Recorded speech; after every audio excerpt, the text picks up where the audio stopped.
What's going on, YouTube? It's your boy, CamATL, and welcome back to another NFL video with your boy. Week 11 begins tonight. I am extremely excited, man. It's been an amazing NFL season for the squad.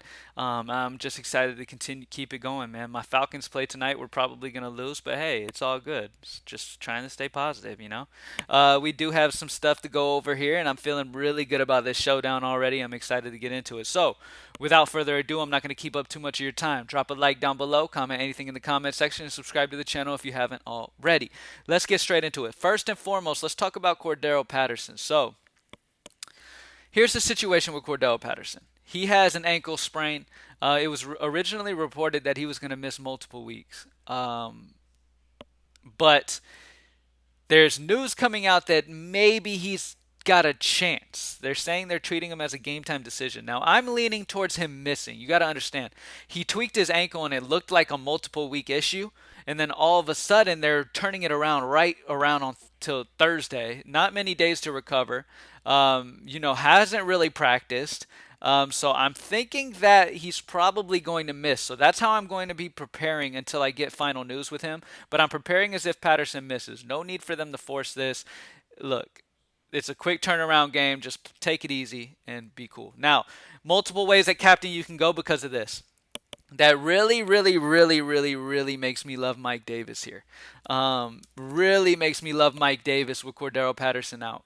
Because Mike Davis is a guy who, as you noticed on Carolina when Christian McCaffrey would go down, Mike Davis had a lot of consistent great games because he was pretty much taking that role of Christian McCaffrey and being a wide receiver at the same time. And that's one thing they really haven't utilized Mike Davis too much this year.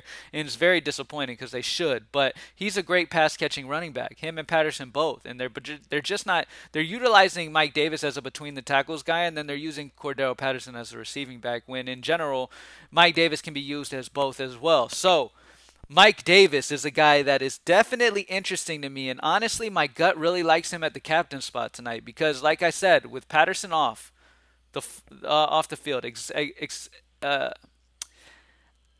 at least I'm expecting that. All right, I'm expecting Patterson to be off. If you're watching this later on in the day and Patterson has been ruled in, then disregard this. Mike Davis is not a captain, but I'm expecting him to miss.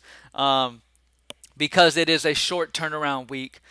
They just played Sunday and got rocked by the Cowboys. Now he has an ankle sprain. Like, they're probably going to play it safe here. At least that's what I would expect. So Mike Davis gets a big bump for me here. He's going to get the running back touches. He's going to get all the carries pretty much. He's going to get the passes in the pass game when they're behind against New England. They're 7-point underdogs at home in Atlanta. So Mike Davis is going to have a lot of usage here. So I really like Mike Davis. I also like Kyle Pitts. You can switch these two around. It doesn't matter to me. I have multiple versions and multiple ways to go here. It's either Kyle Pitts or Mike Davis at captain for me. These are both the guys that I've been playing around with. The multiple lineups that I have pretty much are these two guys at captains. Now with Cordero out, that's even more targets to Kyle Pitts. We all know with Ridley off with the mental health situation he's got going on, Kyle Pitts has, he is the number one. Cordero Patterson has been right there with him as well. Those are two, like, Patterson's been a big time guy for Atlanta. So with him missing this, most likely, that's a big bump to the guys for Atlanta. So I really like these guys. Mike Davis and Kyle Pitts feel really, really good to me. And then to run it back on the New England side, I'm going to go Matt Jones. Matt Jones. Mac Jones. I'm going to go Mac Jones to run it back just because I think Mac's going to be able to do whatever he wants to do here. Honestly, I completely understand if you want to go down from Mac Jones and go like a Damian Harris who is back and he averages like 20 something touches per game. I don't know with Stevenson's big game if they maybe try to split things up a little more, maybe some Bolden, maybe some Stevenson, maybe some Harris all mixed together. So I don't know 100% with that, but I do like Harris a lot. I think Harris has success here, especially with New England being favored and being up. I could see Harris having one of those 2 touchdown games, but Mac Jones is a guy I'm going to go with here because it's in a dome.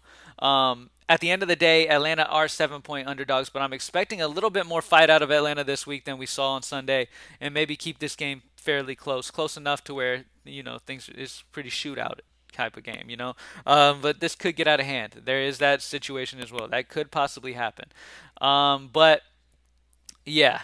Mac Jones is a guy I really like. But if you want to save some money and get off Mac Jones and go Harris, I completely understand. With that game script, it does make sense. Okay, but that is the core I'm really leaning on. Now let's talk value options and other guys we're interested in. Now, any Atlanta receiver I'm interested in. Okay, so Russell Gage, I'm interested in. I really would love to see Atlanta start using Franks more. Me and my dad were on the phone the other day talking about it, and just disappointed with how the Falcons looked against the Cowboys. And I was just like thrown off and confused why they didn't give Franks some run at the end of that game. Like you're getting blown out. Like let's see what we got in the future right here. Franks is a guy who can move around. He's a huge guy. I mean, he's like 6'6", 200 something. Like he's a big dude. Like he is the guy that we're gonna replace Matt Ryan with, and it's gotten to the point where Matt Ryan's close to that point, man. It's close to that point. We need something new. We need something to spark this team a little bit, a little energy here, and I like Franks. I mean, I just wanted to mention him because I saw his name. But yeah, I'm surprised they didn't give him any run in that game when they were getting blown out. They put fucking Josh Rosen in. Who cares about Rosen? Like the dude's been in the league. He's not doing much. Move on. Franks is the guy we need to focus on, but whatever. Zacchaeus is an option, obviously, as well. Like I said, Atlanta receiver is the value that I'm interested in. Really like Tajay Sharp. Tajay Sharp is the guy I'm really using as value a lot today at 3.6. Really, really love him. Pay attention to this situation with the receivers for New England. Jonnu Smith, if he misses, we're going to have some options there as a value as well. It's going to be a solid situation. You can go Hunter Henry at 7K. He's going to pop big time if Jonnu is out. That's a solid spot for sure. Any other values? I haven't loved any super, like Blake is an option. You know what I mean? He's definitely an option at only 200 if Patterson does miss. I could see Blake being a sneaky play at only 200, so I'll mention him. But yeah, Atlanta receiving core is what I'm interested in grabbing receiving from, like Frank Darby. These guys, like these cheap Atlanta receivers, are guys that I'm excited for when it comes to like punt value wise on this showdown. But honestly, my favorites that I've built so far haven't really utilized any super, super cheap guys, which is rare. All season so far, I've had like a 3-digit cheap guy, like a guy in the hundreds.